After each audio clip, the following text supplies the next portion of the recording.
O'zbekistonda 6-yanvar kuni havo harorati e'lon qilindi. O'zgidromet 6-yanvarda kutilayotgan ob-havo haqida ma'lumot berdi.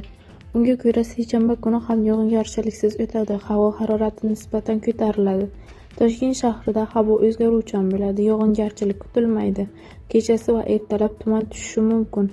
Harorat kechasi 2 daraja sovuq, kunduzi 7-9 daraja iliq bo'ladi. Qoraqalpog'iston Respublikasi Xorazm viloyatida havo o'zgaruvchan bo'ladi. Yog'ingarchilik kutilmaydi.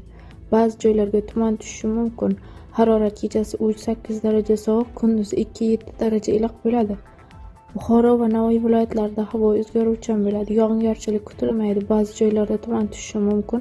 Harorat kechasi 5 daraja sovuq, kunduzi 5-10 daraja iliq bo'ladi. Toshkent, Sirdaryo, Jizzax va Samarqand viloyatlarida havo o'zgaruvchan bo'ladi. Yog'ingarchilik kutilmaydi.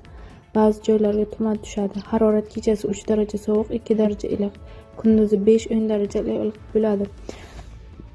Qashqadaryo va Surxondaryo viloyatlarida havo o'zgaruvchan bo'ladi. Yog'ingarchilik kutilmaydi.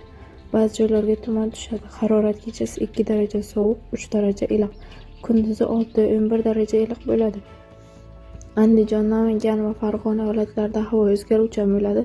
Yog'ingarchilik kutilmaydi. Ba'zi joylarda tuman tushadi.